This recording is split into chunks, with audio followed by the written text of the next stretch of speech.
La suerte es como el Tour de Francia. Lo esperas todo el año y luego pasa rápido. Es una frase del Hombre de Cristal en la película Amélie. Peliculón, por cierto, muy bonita. Sí, muy buena peli. Bueno, pues parece que este año va a hacer falta algo más que suerte para poder derrotar al que es el gran favorito para la victoria final en el Tour. Apabullante, una vez más, Tadej Pogačar, esta vez en el Criterium del Dauphiné. La tercera vez en la historia que un campeón del mundo en ejercicio consigue ganar en el Delfinado. El esloveno, hambriento de victorias como nadie, y como siempre, lleva 99 a sus 26 añitos, consiguió derrotar a sus rivales en 3 de las 8 etapas y demostrar que tras una primavera casi perfecta está de sobra preparado para su gran reto, el de ser coronado por cuarta vez en París. Nuestra noticia más destacada de este mes de junio, en el que todos, de una manera u otra, tenemos la vista puesta ya en la gran bucle. Por cierto, a modo de sumario, en el TD Pedales de este mes hablaremos con 4 ganadores del Tour de Francia.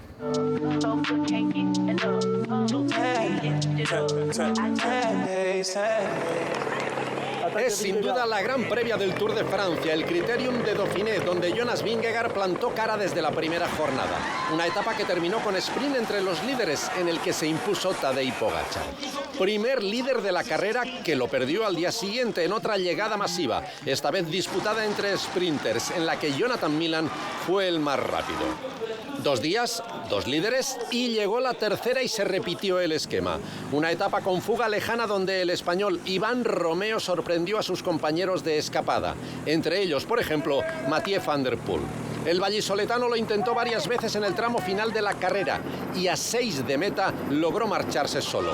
Una victoria enorme del joven talento español, la segunda en su palmarés, que además tenía premio doble por llevar consigo el maillot amarillo del Dauphiné. Me dolían las piernas, no sabía ni qué hacer ya, pero he pensado, ostras, tienen que estar locos en casa, así que hay que seguir hasta la línea de meta y un poco más, y ahora merece mucho la pena todo el sufrimiento. Es lo que digo, es una locura, no me lo creo mucho todavía. Era el plan que teníamos desde la salida, pero es muy difícil que se cumpla y pues, oye, ahora me veo aquí, creo que hasta que no me siente un poco y vea el móvil y las fotos no me lo termino de creer todavía. El corredor del Movistar defendió al día siguiente esa prenda en la contrarreloj, tal vez su mejor especialidad. Es el actual campeón del mundo sub-23. Pero esta vez Romeo tenía enfrente a los mejores del pelotón, entre ellos el vigente campeón del mundo contra el crono en élite, Remco Evenepoel. El belga no dio opciones a ninguno de los otros gallos, distanciando a Vingegaard en 21 segundos y a Pogačar 49, y arrebató el liderato a Romeo. Aunque eso sí, por solo 4 segundos. El británico Jake Stewart se hizo con la última volata antes de la montaña, allí donde Tadej Pogačar impuso su ley. Victoria en Combloux, donde solo Vingegaard intentó seguir su rueda. El último día que se vio el jersey arcoiris, que ya no abandonó el amarillo hasta el final. The team was phenomenal today. Every day coming better, and yeah, I'm super happy that we start Dauphiné like this, and we continue to be stronger, and also to pull it off like we did today was, yeah, I think very good for us.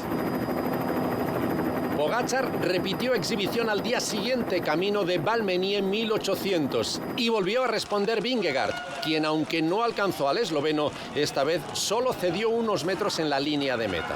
La batalla para el Tour está servida y analizando sus caras parece que Pogačar lo empezará más fresco o al menos con mejores sensaciones.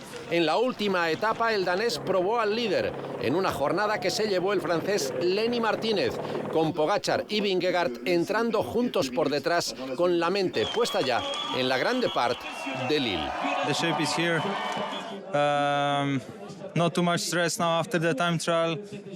We have to look, of course, a little bit to that thing, but yeah, the shape is here, so I will go after Dauphiné to relax a little bit on Isola, do some TT work and go to the Tour.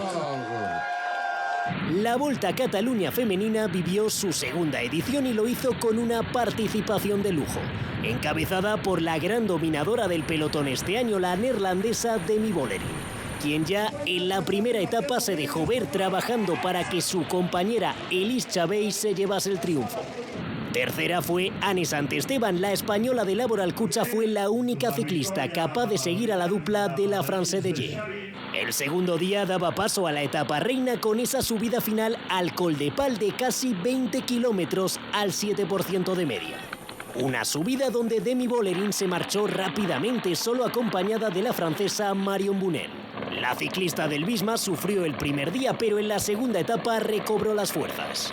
Sin embargo, en el último kilómetro, Vollering volvió a acelerar para encaminarse en solitario a la línea de meta y poder celebrar con tranquilidad su triunfo. Ya como líder de la carrera, la neerlandesa hizo de lanzadora para Loesa Adeye, su compañera de equipo, que se llevó la tercera y definitiva etapa al sprint, cerrando así un 3 de 3 para la France de Ye. I need my teammates in a lot of races where it's the opposite, where they work really hard for me. So being able to give some work back for them is the least I can do, and I also really like to do that. So I'm really happy to help them also to victory. Vollering se quedó la general de la Volta en su segunda edición, acompañada en el podium de Bunel, segunda, y Chabbey, tercera. En Occitania, victoria en la contrarreloj de Raúl García Pierna, primer triunfo internacional del madrileño, que ya fue campeón de España contra el crono en 2022. Segundo en la contrarreloj fue su compañero de la Arkea, el también español Cristian Rodríguez. En el Giro Baby, el Giro de Italia Sub-23, victoria del esloveno Jakob Omsel, muy ajustada. Solo le sacó 12 segundos al australiano Luke Tagwell y 35 al checo Pavel Novak. El mejor español, Adrià Pericas, que fue séptimo. En el Tour de Suiza, victoria por aplastamiento de Joao Almeida. El portugués se impuso en la general tras vencer en 3 de las 8 etapas. Y en el debut en el calendario de la Clásica de Andorra, una carrera e idea del vecino del Principado, Carlos Verona, triunfo para su compañero en el Lidl Trek, el danés Matías Esquilmose, que se impuso en la cima del Coll de la Botella a dos españoles, Cristian Rodríguez y Enric Mas. Vamos con el mountain bike, cuya Copa del Mundo de la UCI tuvo en este mes de junio 2 citas. La primera en Salzburger Land, Austria, en cuyas pruebas de cross country se impusieron en mujeres la joven y versátil corredora neerlandesa Puk Peters, y en hombres el veterano Audrey Fink, que se alzó con su primera victoria en la Copa del Mundo a los 34 años. I was thinking one time that my career is already over, and because I am one of the oldest here, so I don't have words for that. Yeah.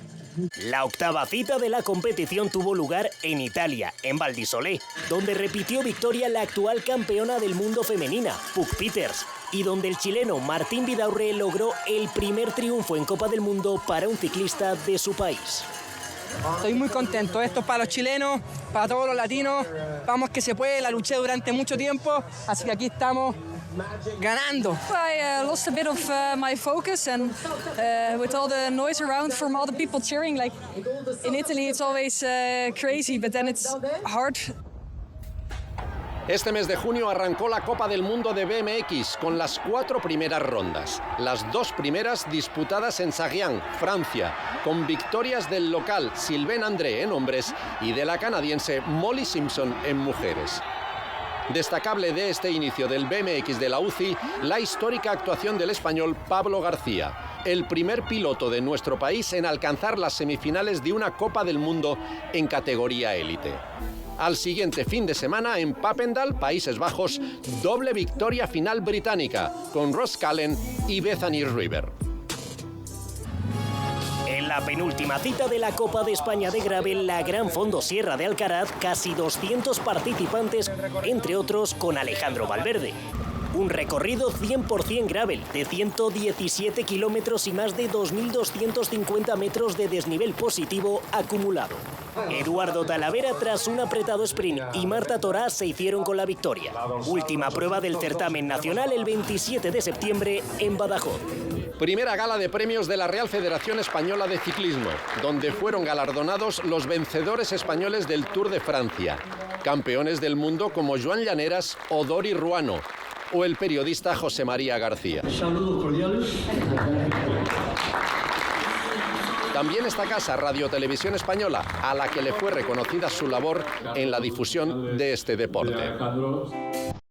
Y así suena la canción de la vuelta para esta edición de 2025.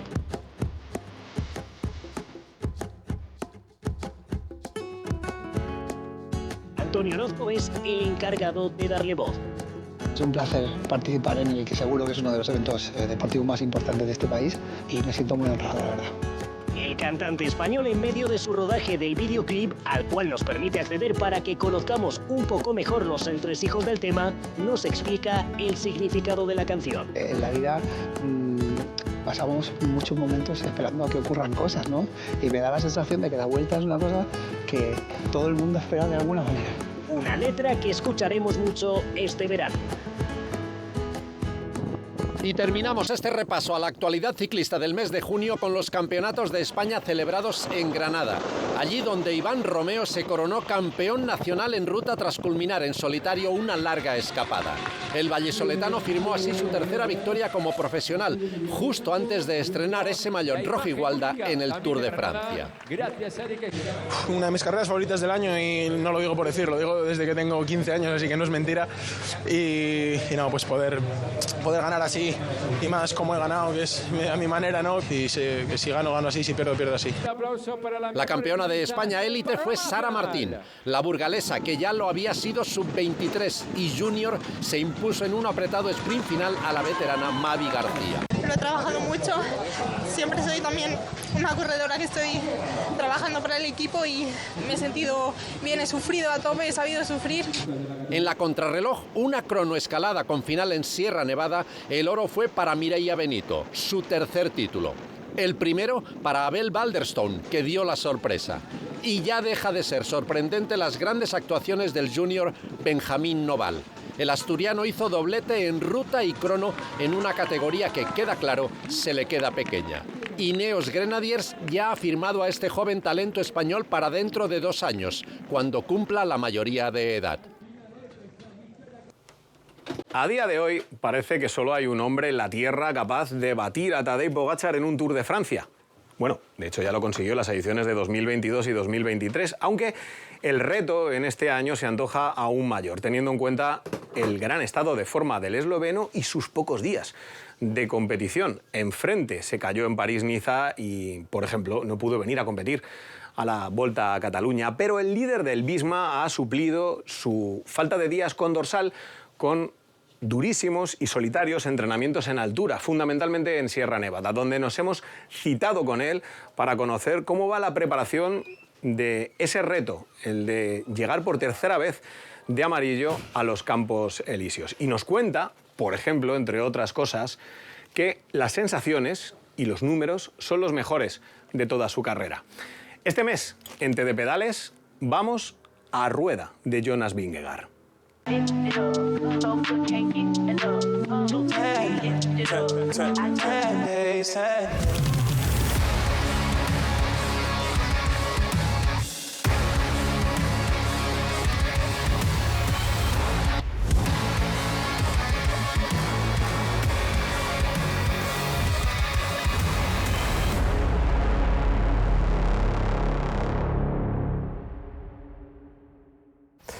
Hi, Jonas. Lo primero de todo, en nuestro programa de televisión, los corredores eligen una canción, una banda sonora para esta entrevista.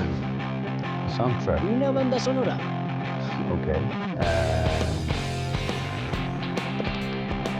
Probablemente no los conozcas. Es una banda danesa que se llama Baby Beat About Pink, pero elige tú.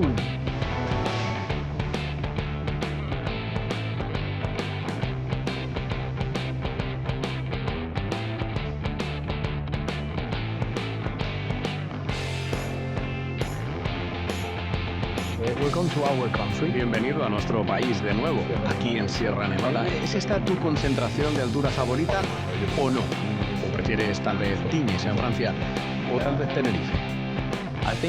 Creo que en realidad prefiero estar aquí.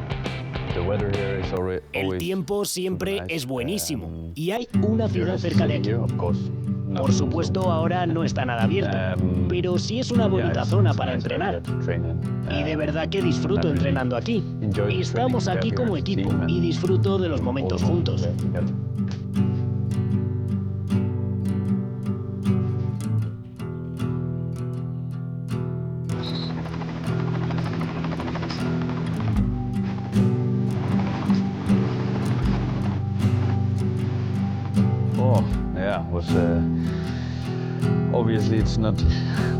Así, obviamente no son unos recuerdos bonitos. Para ser sincero, no puedo recordarlo todo desde la caída. El traslado en ambulancia, luego en el hospital, y estuve allí cerca de 2 semanas. Obviamente nunca es agradable ir al hospital, pero afortunadamente para mí fue un buen hospital. Fueron muy amables conmigo, todo el personal del hospital. Y en este caso, sí, lo hicieron todo un poquito mejor. It made it a little bit better.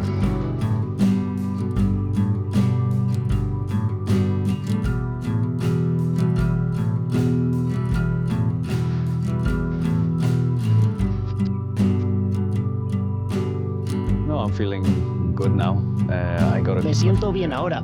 Tuve una caída en París-Niza que me tuvo cerca de 2 semanas fuera por ello.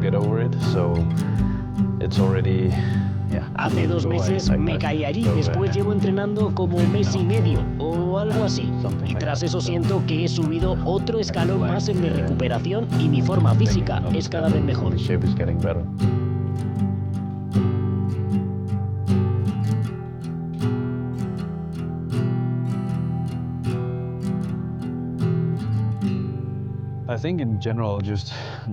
Creo que en general todo mi motor, si lo puedes llamar así, es cada vez más grande y creo que he mejorado en todos los aspectos.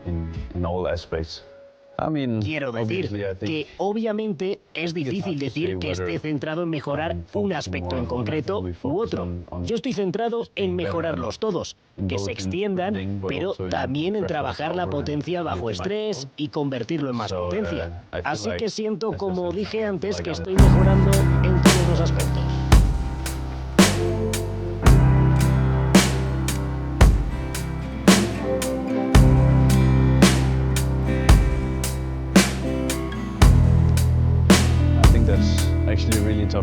Me parece que es una pregunta realmente difícil, porque hay muchas etapas importantes este año.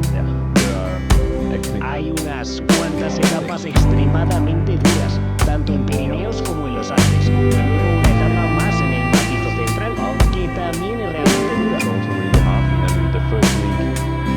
La primera semana, sí, puede potencialmente serlo con algo de viento de costado, también llegadas en cuesta. Así que creo que de verdad no hay muchas etapas para poder estar relajado.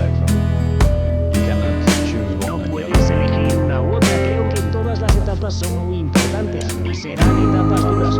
No puedes elegir y decir, vale, el Tour de la Noche es lo más importante o la plancha es la más importante, porque creo que todas ellas serán igualmente importantes. Hablando de las contrarrelojes, 2 cronos este año en el Tour de Francia. La primera llana de 33 kilómetros.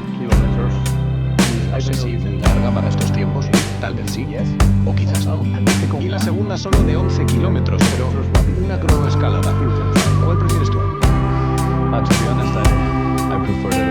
Para ser sincero, yo prefiero la última, la cronoescalada, aunque también podría ser muy mala. Pero obviamente la primera es muy importante. Sí, 33 kilómetros es una contrarreloj extra larga y necesitas para ello seguir entrenando en la bici de contrarreloj, porque eso es muy importante. Y luego también la cronoescalada, que puede marcar grandes diferencias.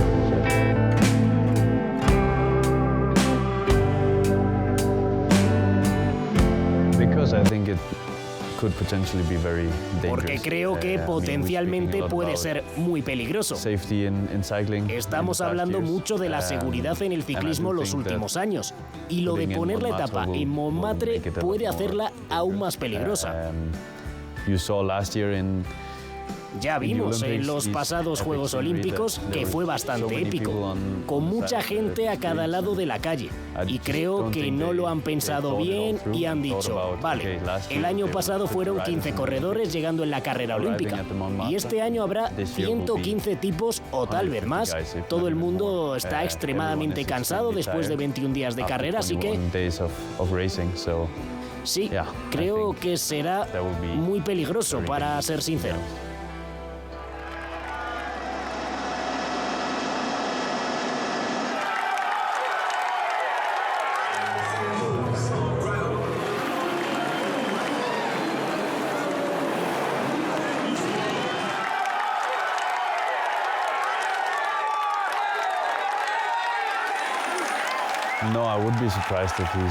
No.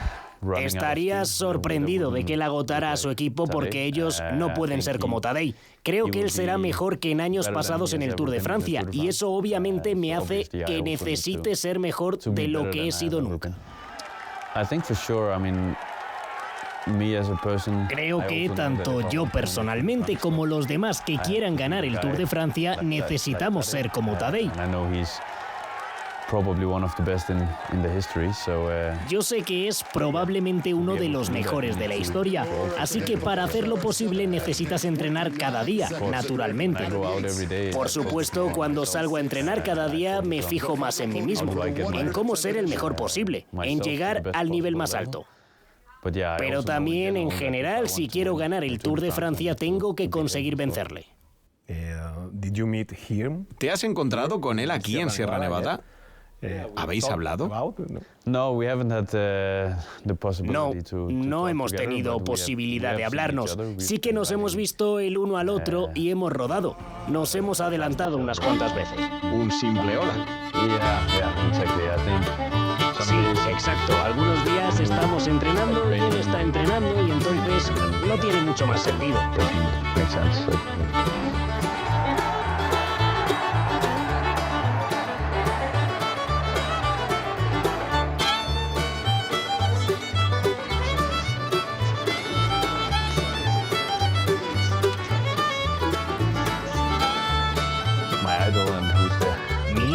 Quién es el mejor son dos cosas distintas, pero creo que mi ídolo cuando crecí era... Me gusta ese tipo de ciclismo, que siempre atacaba y no tenía miedo a nada.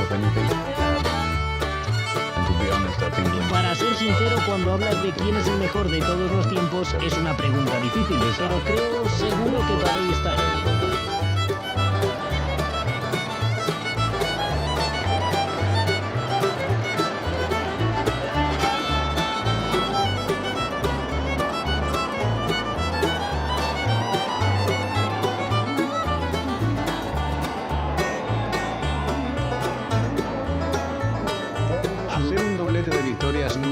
Este año sigue en tu cabeza. A ver, lo primero de todo, yo estoy solo centrado en el Tour, como debe ser. Y ya después del Tour cambiaré mi cabeza para la Vuelta.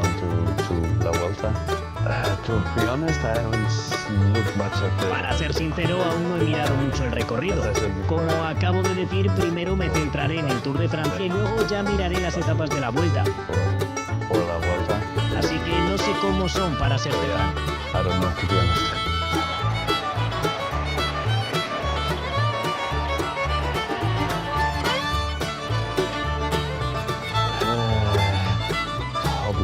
Una afición. ¿Tallar la madera? Cuando tú no sabes qué tiene dentro un tronco y encuentras la manera de encontrarlo, de crearlo. No soy aún capaz, pero me gustaría hacerlo. Muchas gracias, Jonas. Buena suerte en el Tour de Francia y también en la Vuelta. Hacer la maleta para un tour implica también llevarnos en ella algo de archivo. A ver qué nos llevamos este año. El Mont Ventoux, claro. Pero antes, ya que venimos de hablar con Jonas Vingegaard, vamos a recrearnos con otro coloso alpino donde triunfara el danés en 2022, el Col du Granon. Una cima que solo se ha subido otra vez más en el Tour de Francia, en el 86, cuando ganara y levantara los brazos por todo lo alto allí Eduardo Chozas. Bueno, por todo lo alto, tal vez no es que no ganara, pero verse, lo que es verse, aquella etapa se vio en televisión bastante poco. En la prehistoria de la tele a la carta y de las redes sociales. Los pedales vintage de este mes están dedicados íntegramente a aquella gesta silenciada por diferentes motivos. El primero, por el olvido que tuvo la realización francesa, que aquella calurosa tarde estaba, digamos, a otras cosas. Lo que provocó que nuestros dos comentaristas de Televisión Española de entonces, Ángel María de Pablos y Ramón Pizarro, se fueran calentando kilómetro a kilómetro. Comenzaron haciendo alguna que otra crítica velada y terminaron montándose su particular 2 de mayo.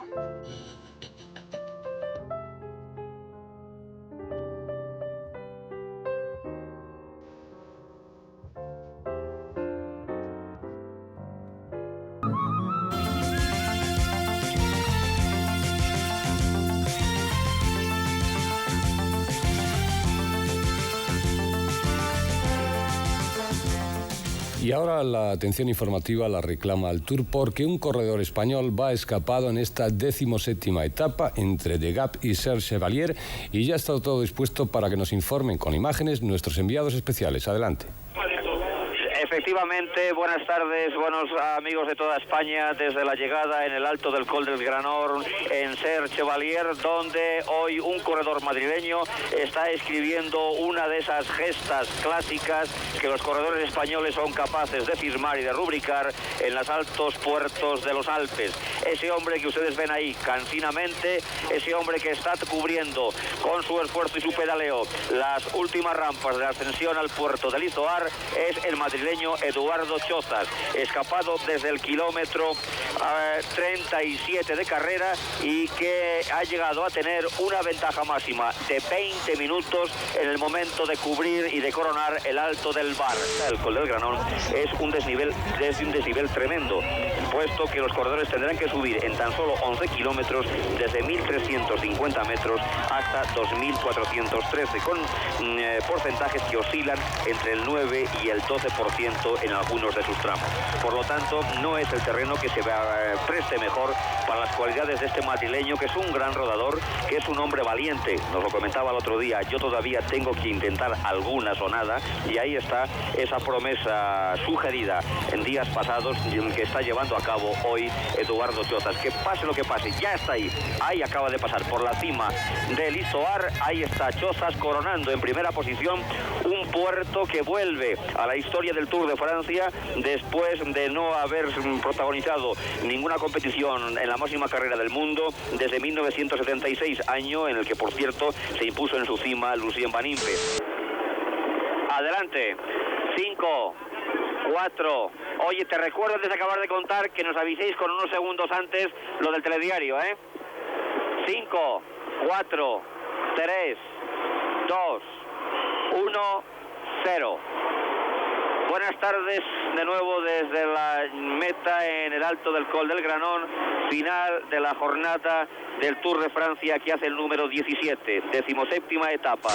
Lo mismo prácticamente que estos hombres que se encuentran a su zaga, tanto Cabrera como Anselmo Fuerte, como Moteto, como Dominique Garde. Son hombres que luchan por un triunfo de la etapa, aunque evidentemente todos ellos, y en especial Cabrera, y que vean el gesto significativo, ha preguntado al cámara de la televisión si había que subir allá arriba, le han dicho que sí, y vean el gesto significativo que ha soltado en plan simpático Samuel Cabrera, que él, precisamente, él que es, como buen colombiano, un gran escalador. Por delante de ellos va Eduardo Chozas. La última referencia oficial que tenemos es de 9 minutos de ventaja sobre sus perseguidores. 9 minutos, por tanto, conserva Chozas a pie del Col de Granón sobre Charles Motet, Samuel Cabrera, Jean-Claude Garde y Anselmo Fuerte. Vamos a empujarle todos un poco a Eduardo, porque evidentemente si él es un hombre listo, que lo es, pues sabrá dosificarse y será muy difícil que pierda prácticamente un ritmo de minuto por kilómetro. volvemos a tener imágenes del cuarteto. Parece que definitivamente la televisión francesa se ha olvidado del hombre que desde el kilómetro 37 es referencia para todos los demás, cabeza de carrera, y el hombre que está escribiendo una de las páginas más bellas y más espectaculares de este Tour de Francia 1986. Estaba perdiendo el Tour Bernard Hinault aquel día, que desde entonces ningún francés ha sido capaz de ganar su carrera, ¿no? El Tour de Francia. Estaba perdiendo el liderato con su compañero de equipo, el americano Greg LeMond, y bueno, pues yo entiendo que la cobertura televisiva que os voy a contar a vosotros, a la televisión española, es muy problemática, es muy difícil, ¿no? Dar una carrera en directo, ¿no? Cuando se está moviendo el pelotón, cuando hay que tener señales por todos lados, y en aquella época pues tendrían menos medios, ¿no? La televisión francesa, me imagino. De todas formas, no es raro que el realizador francés haga eso. Su atención está siempre fijada en Greg LeMond, en Bernard Hinault o en cualquiera de los corredores de la Bicler, preferentemente, siempre y cuando no sea un francés el que esté por delante. Entonces sí puede haber referencia del corredor que vaya por delante, aunque no sea de la Bicler. Mientras sea otro, no importa, lo que importa siempre es LeMond y Hinault, los dos ases de Francia, los hombres que sigue todo el mundo, toda la afición francesa con la máxima atención. Eduardo Chozas Olmo nació en Madrid hace 26 años, tiene 1,80 m de estatura, 70 kilos de peso y obtuvo la temporada pasada 2 victorias, la Hucha de Oro y la 15ª etapa del Tour disputada entre Saint-Étienne y Aurillac. Está casado y en su momento fue el profesional más joven del ciclismo español. Con 19 años pasó al Thor, después estuvo en Reynolds y este año está en Teca. Siempre por delante, aunque las cámaras no nos demuestren, Eduardo Chozas, el corredor madrileño que se apone el kilómetro 37. Ahora sí, por fin nos muestran a Eduardo Chozas. No aparecí prácticamente en la tele y eso fue quizá lo que me marcó un poco, ¿no? Indignó a los aficionados españoles y a los comentaristas de televisión española en aquella época. Pues ahí tenemos a Eduardo Chozas. Ya era hora, por cierto, que viésemos el esfuerzo del corredor madrileño del Grupo Deportivo Teca, perseguido por el colombiano de otro equipo español, del TS Reynolds, del equipo que dirige José Miguel Echavarri, Samuel Cabrera. Detrás de Samuel Cabrera, Urs Zimmermann, Greg LeMond, Charles Motet y Anselmo Fuertes, al que ahora no recogen las cámaras de la televisión francesa. Ya era hora, efectivamente, y vean con qué escasa generosidad, con qué avaricia le han pasado rápidamente la cámara por delante de Chozas, rápidamente han pasado esa misma cámara por Cabrera y han vuelto a lo que a ellos les interesa, es decir, a Greg LeMond y a Charles Motet. Y nosotros en el aire con la incertidumbre y la pena de saber qué va a pasar con Chozas. Merece la victoria, necesita la victoria, ojalá que esa victoria no se le escape. Nosotros seguimos sin referencias, ¿verdad, Ramón? Seguimos efectivamente sin referencias. Radio Tour no da absolutamente ninguna referencia.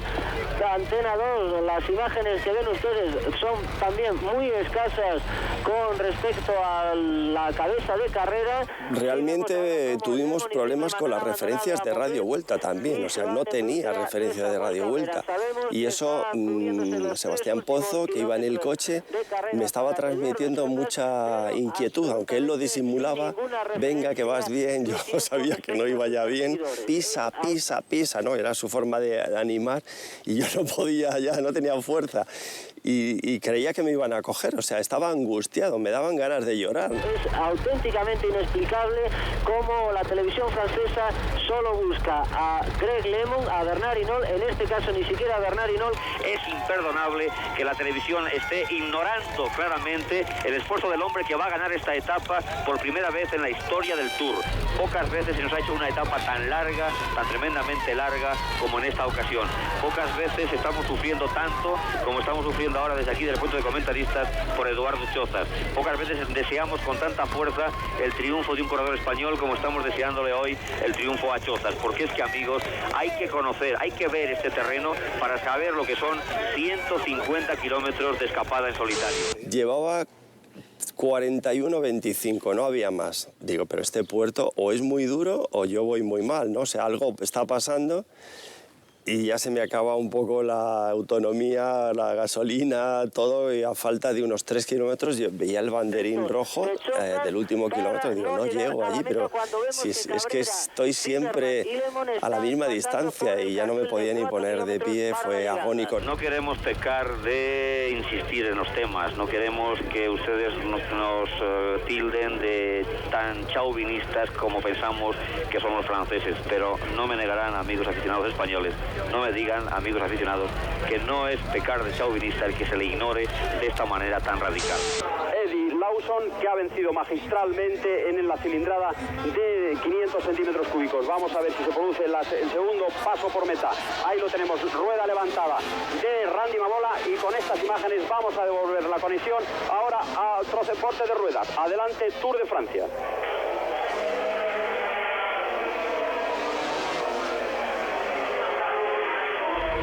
Me parece lamentable, por lo tanto, que se ignore de esta forma tan radical y tan rotunda la presencia en cabeza de carrera de un hombre, de un madrileño que está escribiendo una página brillantísima para el ciclismo español. Es realmente deplorable, y yo no quiero pecar en este caso de chauvinista una vez más.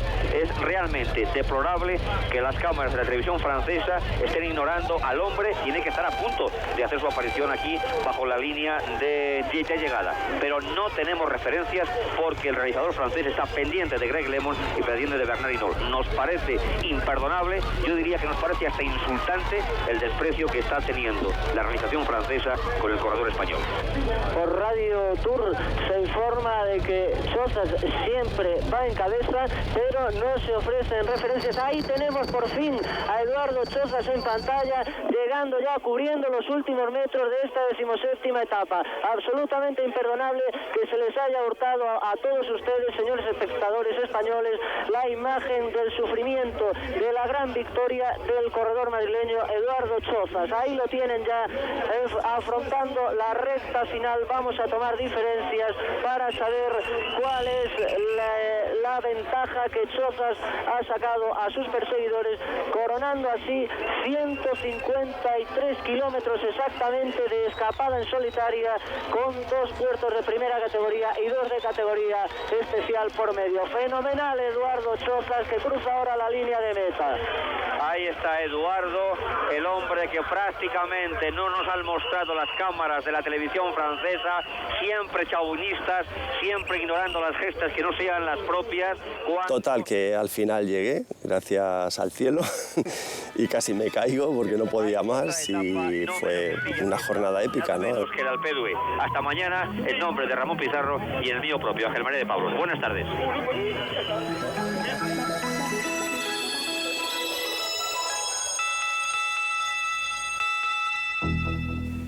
Qué bárbaro, 39 años ya de estas imágenes. En aquella época, sin internet, GPS, medios digitales o enlaces, los comentaristas dependíamos exclusivamente de lo que nos mostraron las cámaras, y Radio Vuelta apenas tenía un alcance de 5 kilómetros. Por eso el hecho de que se situara la Moto 1 con un grupo perseguidor irrelevante y no con la cabeza de carrera, nos convenció de que se trataba de un acto deliberado de ninguneo, enfrascados como estaban en la televisión francesa en la pelea LeMond e Hinault, al que por cierto también nos enseñaron muy poco el día que perdió el jersey amarillo, último de los que lució en su carrera. Pero es que entonces el ciclismo español apenas pintaba nada en el panorama europeo, y eso que Luis Puig era el presidente de la Unión Ciclista Internacional. Era Francia, Italia, Bélgica y Holanda. España no había vencido ni una etapa del Tour del 78 al 83, y en el 86 se estaba produciendo la gran explosión. La de Chozas ya era la cuarta de las 5 etapas que se ganaron en aquella edición. Mi añorado Ángel María de Pablos, que había sido vicepresidente de la Federación Española hasta el 83, sabía desde dentro lo que era ese desprecio, y por eso nos dolía porque no se vio el esfuerzo de Eduardo Chozas, y también porque se le hurtó a la afición española poder ver la gesta del corredor cuando se subía por primera vez a una de las cimas míticas de los Alpes. Después llegó el triunfo de Delgado, la era Indurain, se desarrolló tremendamente la tecnología y todo cambió. En fin, tiempos pasados que uno tuvo el privilegio de vivir en primera fila, que no fueron ni mejores ni peores, sino distintos. Un abrazo para todos y larga vida a TD Pedales. Larga, Ramón. Muchas gracias, uno de nuestros más ilustres predecesores. La ropa, esa gran duda a la hora de hacer una maleta de un mes, la del Tour de Francia. ¿Qué prendas nos van a hacer falta? Y en cambio, ¿cuáles igual nos llevamos de más? Bien, pues hablando de prendas que no se ponen los españoles desde hace demasiado, el maillot amarillo. Desde que lo hiciera Alberto Contador en 2009. El primero de nuestros ciclistas que se enfundó esta camiseta amarilla, como nos contaba entonces el Nodo, fue Miguel Poblet, en el 55, hace exactamente 70 años. Ganó la primera etapa y al día siguiente lo perdió. El primero de los 12 ciclistas de nuestro país que han tenido el honor de llevar sobre sus hombros una de las prendas más valiosas en el mundo del deporte. Y desde hace 16 años esa cuenta se truncó bruscamente. Desde entonces, ni Enric Mas, ni Juan Ayuso, ni Carlos Rodríguez, ni Mikel Landa han sido capaces de volver a vestir el amarillo. Analizamos esta ausencia con alguno de los nuestros que sí han llevado y han ganado además este maillot, los 3 últimos en concreto. Este mes en TD Pedales vamos a bloque con la reciente maldición amarilla de los ciclistas españoles en el Tour.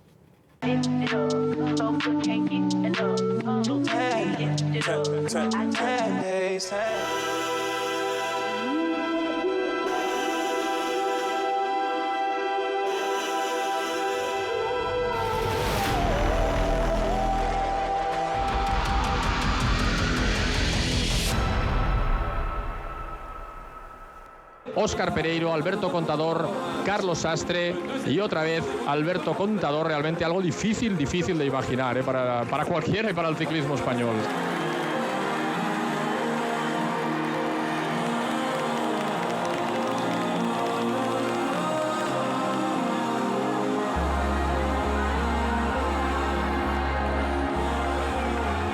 No me había parado a pensarlo, es verdad que son muchísimos años. Es cierto que sí que ha habido ahí un parón quizás sobre todo en las grandes citas. Y no había parado a pensar tantos años que hace que no llevamos un maillot de amarillo, pero bueno, yo quiero ser optimista. Yo creo que el porqué es evidente. Pues realmente que Pogačar no nació en Cuenca y que Vingegaard pues tampoco. Ese es el problema real.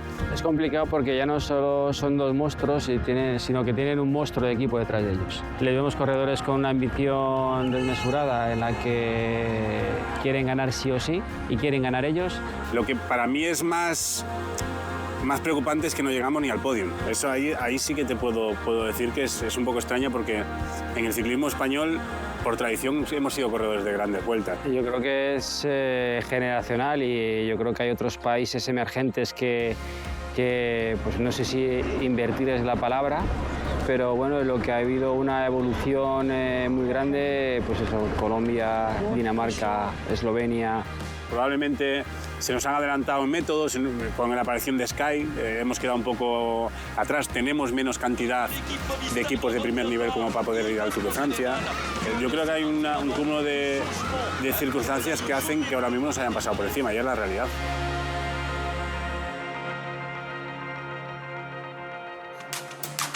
Viendo el potencial que tiene ahora mismo Tadej, te diría los más jóvenes, ¿no?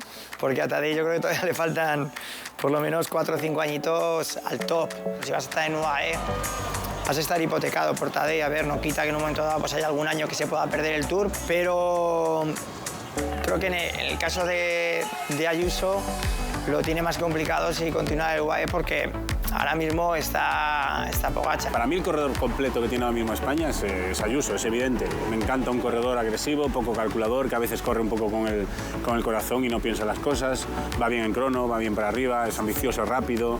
Para mí es el corredor top. Lo único que creo que a veces en el ciclismo actual y estando en el equipo que está debería, en mi modo de opinar, igual ir paso a paso, ¿no?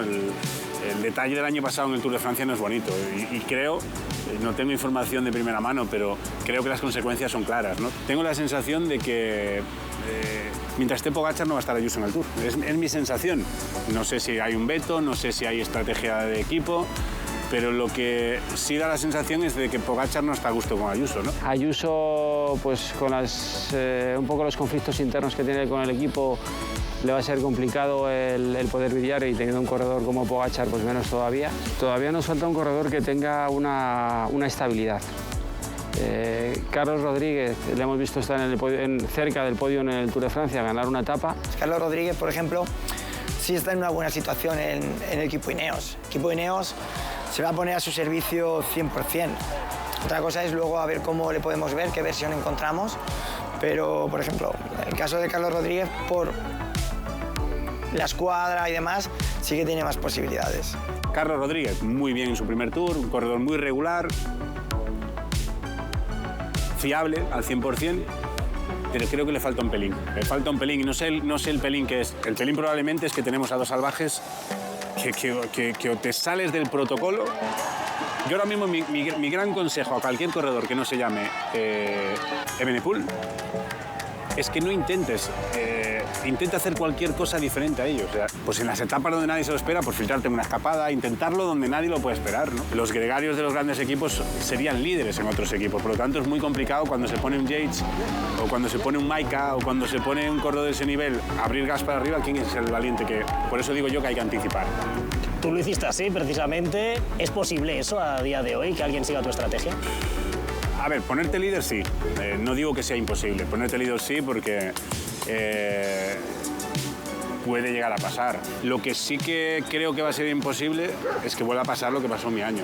Es muy difícil. O sea, yo todavía a día de hoy le agradezco muchísimo a Phonak el detalle que tuvieron conmigo, pero me parece increíble. Es que esto vale mucho dinero, o sea, en el Tour de Francia. Para cualquier sponsor que lleva su nombre puesto en el maillot de un equipo, aunque no ganes el Tour de Francia, ir de líder del Tour de Francia por un día, uno de los eventos deportivos más vistos a nivel mundial, la repercusión que puede tener tu logo dentro de un día dentro del Tour de Francia es surrealista. Sabiendo lo que es el Tour y sabiendo lo que hay, creo sinceramente que he sido el último privilegiado en tener la oportunidad de ganar un Tour sin ser favorito y sin ser uno de los 5 mejores. O sea, creo que no va a volver a suceder.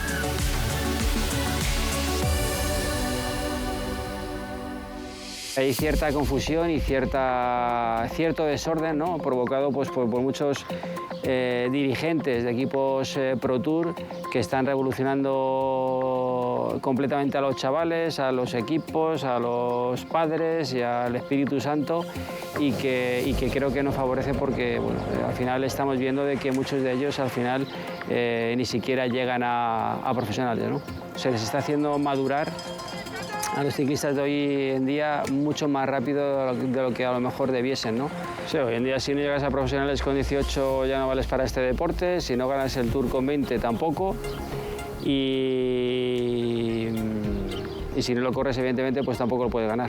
Yo creo que Pogačar no obstante está en otra liga, pero sí que es cierto que al final estamos viendo que ahora los corredores son como más polivalentes. También creo que viene un poco provocado porque por parte de los equipos, de los sponsors, quieren rentabilidad y dicen, oye, a ver, si eres capaz de poderme ganar las clásicas, porque únicamente te vas a centrar en ganarme el Tour de Francia, que sí, que la más rentable es el Tour, pero el resto también suma. Eso ha provocado una bola que ahora cualquier corredor joven que pasa a profesionales no se plantea ganar el Tour y dedicarse a descansar. Y creo que ha sido un poco lo que ha provocado el cambio. Antes te podías permitir descansar, seguías entrenando un tiempo para no parar tantos meses de montar en bicicleta, y ahora el ciclismo es completamente diferente, ¿no? Es competición, competición. ¿Cómo se va a notar esto con el paso de los años, el cansancio, el mantener la concentración durante tantos meses? Eso ya no lo sabemos. Los ciclos en los que un deportista puede estar al máximo nivel también tienen que cambiar. O sea, estamos viendo que ya son muy jóvenes, pero ya llevan 5 o 6 años en la cresta de la ola. Y mantener ese nivel tan alto durante toda su carrera deportiva es algo que yo a día de hoy no lo conozco. Por mucho que haya evolucionado el deporte y tengamos información de todo tipo y podemos analizar todas las cosas de diferentes perspectivas, los cambios generacionales han existido, existen y van a existir toda la vida. No conozco a no ser que sean roboces y que los tengan camuflados de alguna manera y los cambien las baterías. Yo a ese nivel no llego, ¿no? Pero el resto creo que es complicado.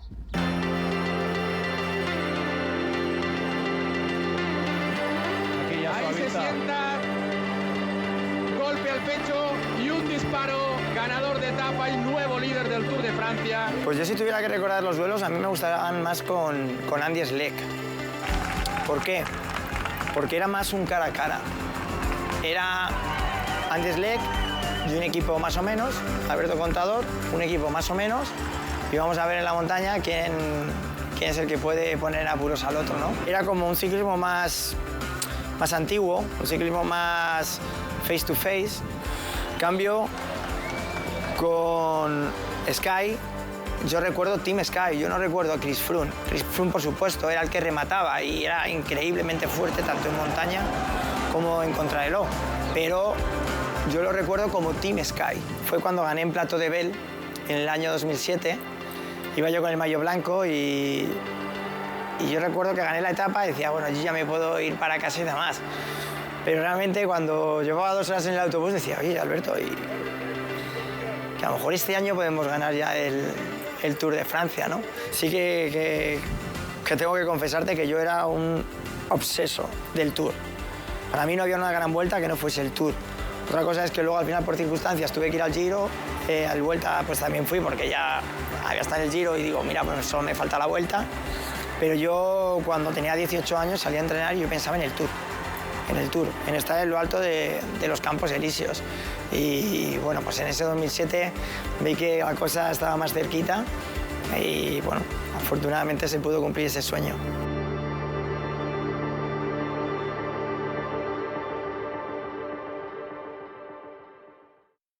Y el maillot amarillo que se va a colocar en este momento, Yamat. Quedan 3 segundos. 2, 1, ya. Y Óscar, muchas felicidades. Líder del Tour de Francia, decías que era como las campanadas de fin de año que nunca llegaban. Sí, la verdad que bueno, que esto lo soñado por cualquier deportista. En el ciclismo lo más grande que hay es pues estar líder en el Tour, para mí. Pues la espera fue muy larga. Me acuerdo que estaba con José Miguel y con Guaje, con el masajista, y no queríamos celebrar nada porque sabíamos que un minuto te lo pueden bajar en 3 kilómetros. Pero sí que es cierto que en el momento que me dicen ya eres líder del Tour, a partir de ese momento la gente que estaba allá al lado lo puede decir que no estoy mintiendo. Y yo dije para mí, le dije a la gente, esto no saben lo que acaban de hacer. Creo que fue el martes siguiente a acabar el Tour, o sea, yo fui a casa un lunes por la mañana, y el martes, creo que es martes o miércoles, ahora mismo no estoy seguro, me llaman y me dicen, oye, que acaba de dar positivo uno de los 3 primeros del Tour. Esto es lo primero que me dicen. Y te lo juro, por lo que más, por favor que no sea Landis. Pero no porque tuviera, que sí, que también lo tenía, afecto por él. Era lo que he perdido si es Landis. ¿Llegaste a hablar de esto con Landis, por ejemplo, que al final...? No. Yo le he llamado justo al momento, a los días siguientes le he llamado, no me ha cogido el teléfono, evidentemente, es comprensible que no haya cogido el teléfono a nadie, probablemente. Y después sí que a mí me hubiera apetecido hablar con él cara a cara, cómo está, pero yo no le voy a matar. O sea, mañana mi padre o cualquier familiar directo puede dar un positivo en alcoholemia. No ha matado a nadie. Ha cometido un error y ha pagado por ello y probablemente pague por ello toda la vida, ¿no? Pero preguntarle cómo estás, qué ha pasado, por qué... Sí, eso me hubiera gustado.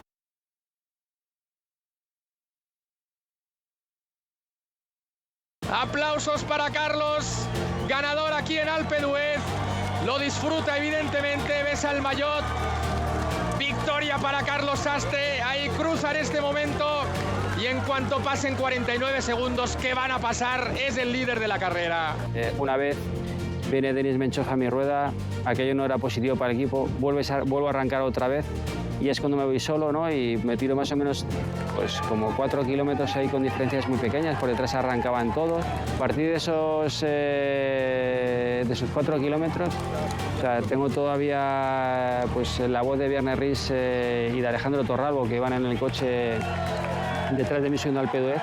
todavía recuerdo sus voces y los momentos, ¿no? Cuando lo he hecho esta vez mucho a cámara lenta y con alguna paradita entre medias, yo pensaba antes que era llano el Alpe d'Huez, pero me he dado cuenta que no es llano. Creo que aquello fue muy bonito y creo que para mí fue un sueño, pero creo que también fue un sueño muy grande para muchas de las personas que nunca habían estado en esa situación. El español Miguel Poblet realiza una escapada decisiva y gana la etapa en brillante sprint. Por primera vez en la historia de esta vuelta, un español viste la camiseta amarilla. Sí, me acuerdo que luego, claro, haciendo memoria, que era un hombre rápido, que era un sprinter. Y claro, imagino que serían los primeros días cuando cogió ese maillot amarillo, ¿no? Yo del primero, y sobre todo porque coincidías con él y era increíble cada momento que compartías con Bahamontes, sí, que me hablaba de los tours, de los maillots, etcétera, etcétera, etcétera. Pero para mí el ciclismo empieza con Perico, ganando el Tour. Me gustaba de antes, pero no... O sea, mi primera imagen es Perico ganando el Tour y a partir de ahí Miguel, etcétera, etcétera. Con Perico no llegué a correr, pero sí que me gustaba su forma de... Todo el mundo hablaba de la cabra famosa de Perico, que parecía que se quedaba y luego arrancaba. No, la forma de correr que tenía, pues levantaba a toda la gente del asiento y bueno, pues esa parte sí que la he vivido, evidentemente. Totalmente. El Tour de Francia te cambia la vida, pero totalmente. Te cambia desde salir a comprar el pan, de plantearte ir de vacaciones a un sitio o ir a otro sitio de vacaciones, a ser reconocido por todo el mundo, a ir entrenando y que todo el mundo te pite. Es otra dimensión. Probablemente no estaría aquí si no gano el Tour de Francia. No estaría de embajador en la Vuelta a España. No estaría de embajador de marcas como estoy. No estaría en medio de comunicación. Evidentemente a mí me lo dio absolutamente todo el Tour. Es la realidad. O sea, soy un tío al que le ha tocado la lotería y ya está. Y ojalá le pueda tocar a más personas porque la verdad que es maravilloso. Me cambió poco porque mi mujer me quitó las tonterías nada más llegar a casa. O sea, lo primero que hizo cuando después de todos los eventos, homenajes, Criterium y no sé qué, me dio la aspiradora y dice, esa es tu tarea para el día de hoy. Entonces se me quitaron las tonterías en el minuto cero, se me quitaron las tonterías. Volví a la realidad y dices, pues nada, lo que usted mande. Es la carrera de las carreras. Si tú dices ciclismo y lo tienes que relacionar directamente a una carrera, es el Tour de Francia. El Tour de Francia es la única carrera que traspasa todas las fronteras. Es una carrera completamente diferente. Hemos visto un montón de corredores que han brillado en el Giro, que han brillado en la Vuelta a España y no han podido ganar o no han podido brillar en el Tour de Francia. Y podríamos nombrar a muchísimos corredores. Es una carrera diferente, una carrera que se corre con muchísima más velocidad, muchísima más tensión, donde los mejores, los 180 son los mejores de cada país y de cada equipo. Da igual que esté Pogačar, que esté Vingegaard, que no estén. Siempre va a ser difícil porque siempre habrá alguien que te lo ponga complicado y esa batalla, nosotros lo vemos en el ciclismo, pero es una batalla que vemos en la sociedad. O sea, todo el mundo sueña con estar en una posición más alta y siempre hay alguien que te lo pone difícil porque evidentemente él también quiere estar ahí. ¿Que va a ganar siempre el más fuerte? Pues en la mayoría de los casos es así, pero bueno, siempre ha habido oportunidades para otros que son más inteligentes.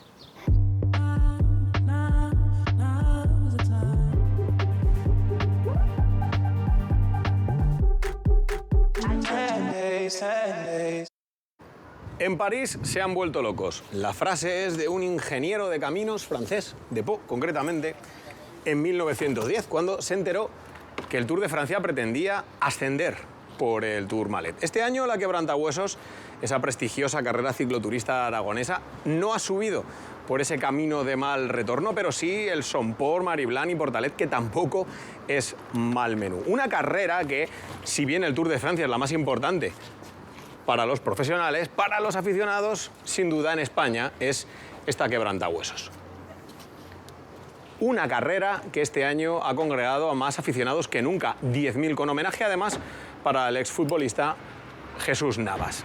Bueno, pues igual que la Quebrantahuesos, atravesando los Pirineos ponemos rumbo norte, camino de Francia, para contarles de primera mano todos los devenires de la carrera por etapas más importante del mundo, el Tour de Francia. Y para allí nos vamos.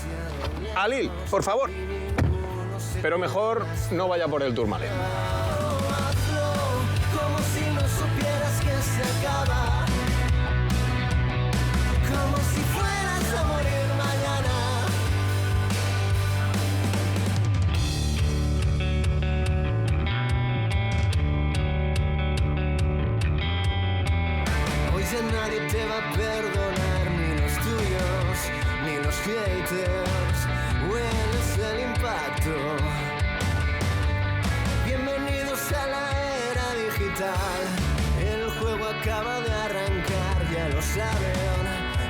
siempre, algo huele a rancio.